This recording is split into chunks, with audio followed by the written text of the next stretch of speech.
This week, we're going to look at the top 10 underrated movies from the 1980s. The 80s are one of cinema's most fan-favorite decades, with blockbuster franchises and critical darlings released nearly every year of the 1980s. Thus, some films have gone under the radar throughout the years, whether in gross at the box office or review scores from pundits. Some of the most prominent directors the industry has ever seen show up on this list, and their films mostly feature star-studded casts to boot. And this list runs the genre gamut, from dark fantasy and neo-westerns to science fiction and neo-noir. There should be something for everyone included herein, and for what it's worth, no international films will be included on this list, as they're inherently more underrated for English-speaking audiences. All that said, these are the 10 most underrated movies of the 1980s, ranked. Look around you. How did America get this way? Land of promise, land of opportunity. Give us the wretched refuse of your teeming shores. Number 10, The Mosquito Coast. Do you have a girlfriend? Yeah. I could be your girlfriend, if you want. Based on the 1981 novel of the same name by Paul Theroux, this drama by Peter Weir features Harrison Ford in the leading role. Films with actors of that caliber don't often go under the radar. However, The Mosquito Coast from 1981 did not appeal to film fans, as it made just $14.3 million in box office results against a budget of $25 million. Sure, critics, for the most part, had positive things to say, but there's no justifying its coming up short in movie theaters, especially not by such a wide margin. Following Ford's protagonist, Ali Fox, he relocates his family to the jungles of Central America, attempting to find a more peaceful life for those he loves. However, upon their arrival, Ali becomes unstable. The plot escalates from there, with many notable elements of filmmaking going on behind the scenes. But it'd be criminal not to mention the other actors portraying members of the Fox family. Helen Mirren plays his wife, Margot, while River Phoenix shows up as his son, Charlie. And their performances define the quality of The Mosquito Coast from start to finish. My name's Homer. What's yours? Sarah, What are you doing down here all by yourself? I do what I want to do when I want to do it. Number 9, Near Dark. I'd like to introduce you all. Sarah. Well, you people should stay up late. We keep odd hours. A neo-western horror film, Near Dark from 1987 saw direction under Catherine Bigelow from a script she co-wrote alongside Eric Red. It stars Adrian Pasdar, with an equally unknown supporting cast from there. But Bill Paxton does make an appearance. The film chronicles a young man from Oklahoma who finds himself intertwined with the happenings of a vampiric American family. Although critics resonated with this on-paper premise and subsequent execution, audiences were less intrigued to line up en masse at their local movie theaters. Near Dark bombed at the worldwide box office, garnering just $3.4 million of a $5 million budget. However, it's since amassed quite the cult following, and justifiably so. It ultimately comes in here at number 9. Guns, knives, bombs. It's not my life, Dutch. I play music. Number 8, The Cotton Club. Dutchess move fast in Harlem. You can't see a murder. Go home, wake up in the morning, have tea, toast with a psychopath. If there were ever a film by the famous Francis Ford Coppola that could be considered underrated, it'd have to be The Cotton Club, 1984. Despite receiving decent praise from critics, it bombed ticket sales and hasn't gained traction with audiences since. But high-quality facets of behind-the-scenes filmmaking are consistently at play. From carefully chosen camera shots to well-timed editing tactics, the Academy Awards even noticed the latter, as The Cotton Club picked up a nomination for Best Film Editing and Best Art Direction. It's set in the titular Harlem Jazz Club during the 1930s, and as per many Coppola films, its plot is centered on gangsters. But what's also worth noting is its star-studded cast, with actors like Richard Gere, Diane Lane, Nicolas Cage, and Lawrence Fishburne. They all perform brilliantly, with The Cotton Club as a whole going down as an essential viewing of the 1980s. Its time audiences took notice. It's kind of exciting. I feel like Chuck Norris, you know? Number 7. River's Edge. So what's gonna happen? Gonna put another quarter in this machine and murder it. No, with John and all that. Nothing's gonna happen. Starring Crispin Glover and Keanu Reeves with an excellent, unhinged, and show-stealing performance from Dennis Hopper, the stars of River's Edge from 1986 are perhaps the focal point when considering the film's quality. It also features Ione Skye in her debut feature film and a Daniel Roebuck supporting effort. Its plot follows a group of teenage friends living in Northern California when one of them, John, played by Roebuck, kills his girlfriend. The friend group is forced to deal with the event and dispose of her body, with this story taking inspiration from the 1981 murder of Marcy Renee Conrad in Milpitas, California. Aside from the portrayal of its characters, River's Edge also features some genuinely thrilling sequences that help make it an underrated entry into 80s cinema. Come back to me. Number 6. Somewhere in Time. I never saw her in my life. What did you give him?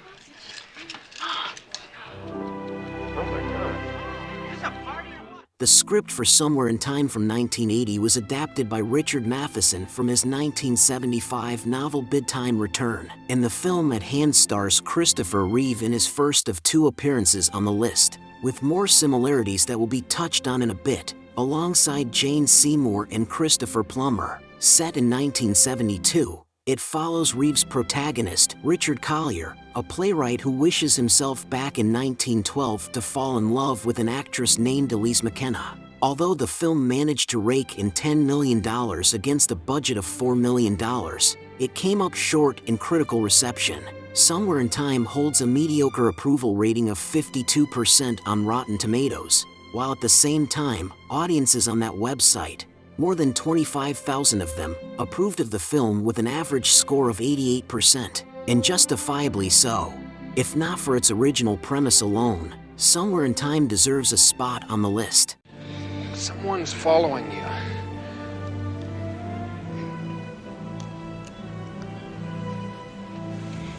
I know. Number 5. Body Double.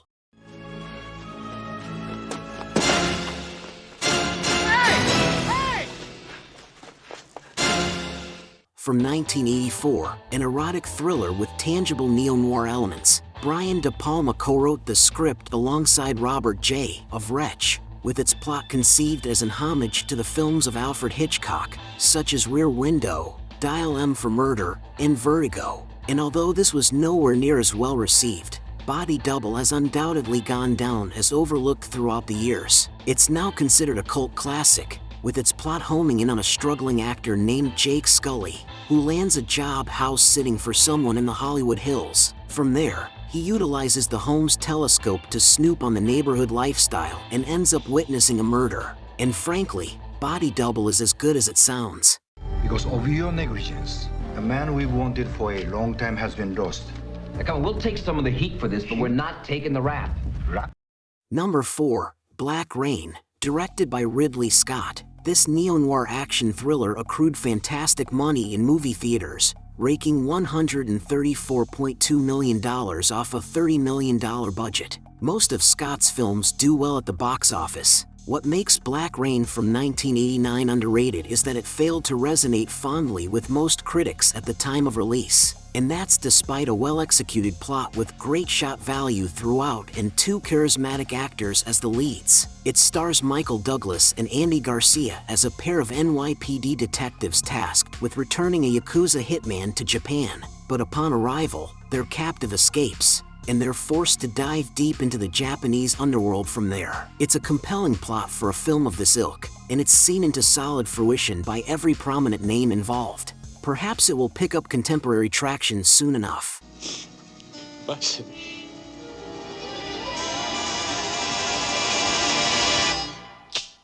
Number 3. Death Trap. Bang, bang. Sorry if the click is so anticlimactic, Sydney, but I needed the bullets from that gun. For this one. Death Trap from 1982 is also the other film with Christopher Reeve to appear on the list. Another similarity between this film and Somewhere in Time is that his character, Clifford Anderson, is also a playwright, but so is Sidney Brohl, the story's protagonist, played by Michael Caine. It features stellar efforts from each of its lead actors, including Dylan Cannon as Myra, the wife of Sidney, with each of them sharing a tangible rapport that popped through every frame of Lumet's most overlooked film. And with unforgettable twists around every corner of its well-written plot, Death Trap is the most underrated movie of the 1980s. I expect a little cooperation. Ralston, I expect you to stay out of my way. Number 2. Extreme Prejudice. I come over to talk about the bomb that went off yesterday. I got 2 people dead. Directed by Walter Hill, this entry stars Nick Nolte as Jack Bentine, a Texas Ranger who battles against his childhood friend, now a ruthless drug lord named Cash Bailey, played by Powers Booth. And out of the gate, a noteworthy element of Extreme Prejudice was that Sam Peckinpah made it an homage to the Wild Bunch from 1969. But here in this neo-western, inspiration was also taken from a real-life Texas Ranger named Joaquin Jackson. That's who Nolte's character was loosely based on. The actor even spent 3 weeks with Jackson to learn his mannerisms and demeanor and experience the day-to-day activities of the job. And despite a great job all around, Extreme Prejudice came up short pretty much across the board of success. But really, it's one of the decade's greatest westerns. You took the money, didn't you? It's real complicated. We're talking about embezzlement here. You guys know how many properties I sold last quarter? 23 properties. Please tell security. Me! The number 1 underrated film from the 1980s is Clean and Sober. Are you an addict, Daryl?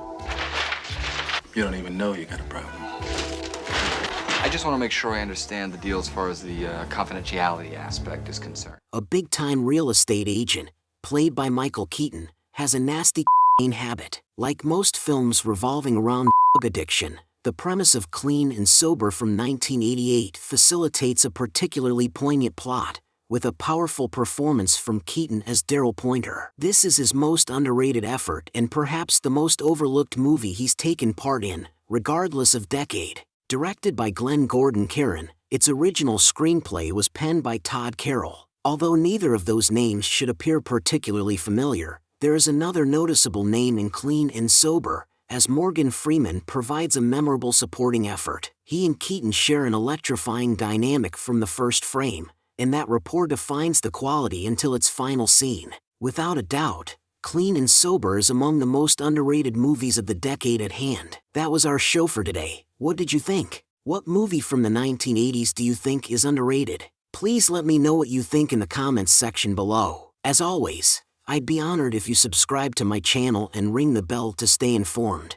Also, check out my Carl Vincent Vampire Hunter franchise in the comments. Until next time, this is Axel, in for Kevin Given, saying live long and prosper, may the force be with you and keep reaching for the stars.